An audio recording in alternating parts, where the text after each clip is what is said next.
तमाशा झाला, नाचगाणं झालं, पण खरी पब्लिक आता एकाच गोष्टीसाठी थांबली होती, ती म्हणजे बैलगाडा शर्यत. लोक पण एवढी जमली होती, की वाटत होतं आज मैदानात धूळ कमी आणि थरा जास्त उडणार.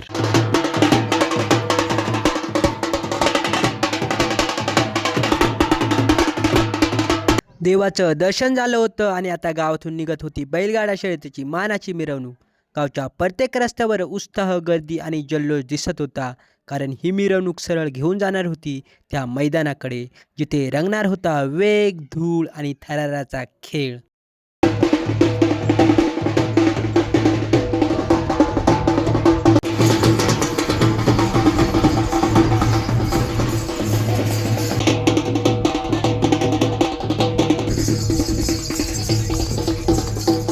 गावातून मिरवणूक आता सरळ मैदानाच्या दिशेने निघाली होती आणि जसजसं आम्ही मैदानाजवळ पोचत होतो तसतसं मनाचा ठोका वाढत होता, कारण आता समोर येणार होता बैलगाडा शर्यतीचा खरा थरा.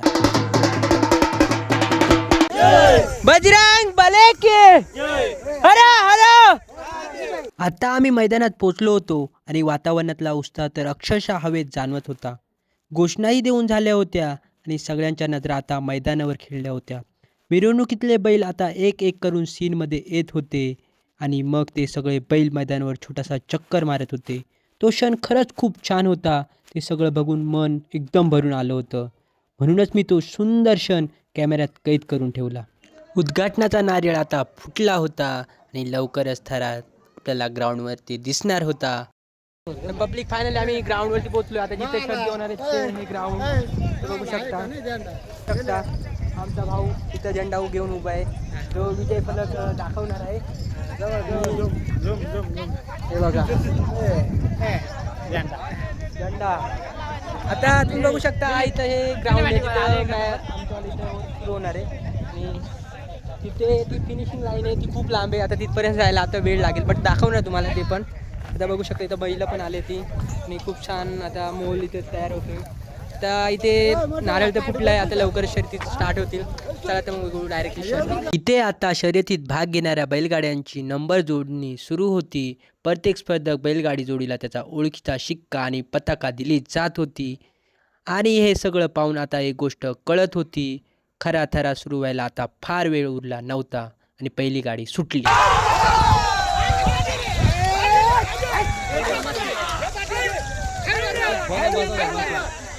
पण पहिल्या शर्यतीत एक अनपेक्षित वळण आलं. एका गाडीची दिशा चुकली आणि त्यामुळे ती गाडी बाद झाली.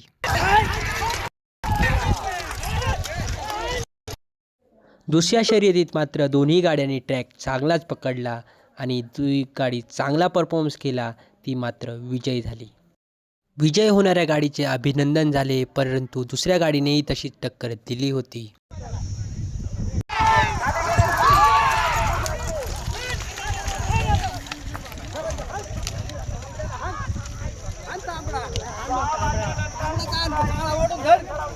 गाड्या सुटत होत्या, मजा येत होती आणि ती मजा तुम्ही बघा. आज मी बैलगाड्या शर्यत जवळून अनुभवत होतो. बाहेरून बघायला ही शर्यत जितकी सोपी वाटते तितकी ती खरं तर अजिबात सोपी नसते. यामागे खूप मोठी तयारी, मेहनत आणि संयम दडलेला असतो. बैलांना उभं करणं, त्यांना सांभाळणं आणि योग्य वेळी कंट्रोल करणं, हे सगळंच खूप कठीण असतं आणि हे सगळं आज मी स्वतःच्या डोळ्यांनी अनुभवत होतो.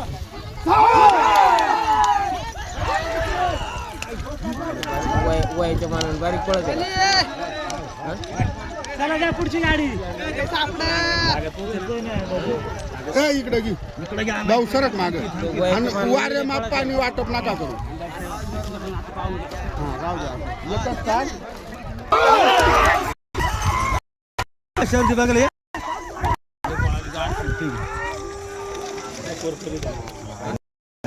जसजशा गाड्या सुटत होत्या तसतशी मजा वाढत होती. जितके बैल आले होते तितके चांगले परफॉर्मन्स दाखवत होते आणि पब्लिक पण मात्र खूप खुश होती. इकडे बघितलं तर बैलगाडा शर्यतीबरोबरच घोडा बैल शर्यत पण होती. आता घोडा बैल शर्यतीची सुरुवात होणार होती, तर त्या तिकडे बघितलं गेलं तर सगळे घोडे मालक आपल्या घोड्यांना सजवत होते. तुम्ही बघू शकता शर्यतीआधी त्यांनी किती मेहनत घ्यावी लागते, त्यांना कसं सजवावं लागतं याची ही कसरत मी बघत होतो. आणि आता घोडा बैल शर्यतीलाही सुरुवात होणार होती. त्याआधी मी बघितलं घोड्यांना उभं करण्यासाठी 4-4, 10-10 माणसं लागत होते. हा घोडा तर नाटकं करत होता. खरं तर नाटकं म्हणता येणार नाही, तर त्याला पण पळावं लागतं. त्यासाठी मेहनत घ्यावी लागते. तर तुम्ही बघू शकता किती मेहनत असते ह्या बैलगाड्या शर्यतीसाठी. तर ही जीवाची बाजी करून हे बैलगाड्याप्रेमी आपली हौस पूर्ण करतात.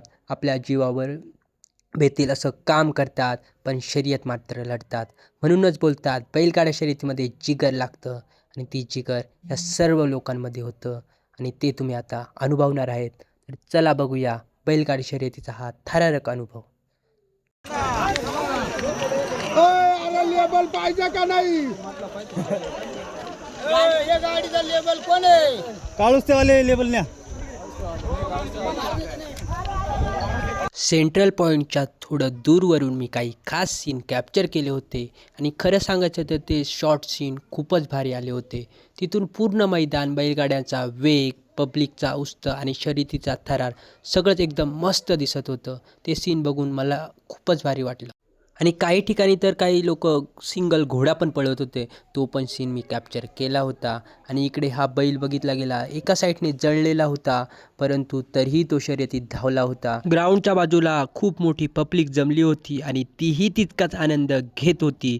प्रत्येकाच्या चेहऱ्यावर एक्साइटमेंट दिसत होती, कारण समोर सुरू होता बैलगाडी शर्यतीचा जबरदस्त थरार. गावातील छोटासा मुलगा तिथे त्याची छोटी गाडी घेऊन मैदानात गाडी पळवत होता. ते दृश्य बघून मन खरंच भरून आलं. इतक्या लहान वयातही त्याच्या डोळ्यातला बैलगाडा शर्यतीबद्दलचं प्रेम आणि वेळ स्पष्ट दिसत होतं.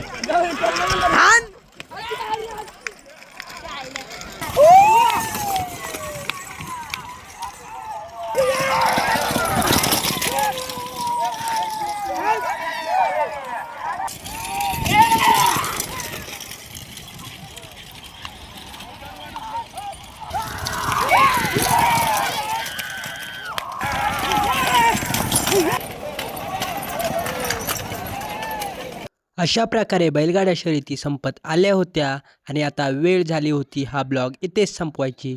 तर असा होता आमच्या गावच्या जत्रेचा हा भन्नाट ब्लॉग.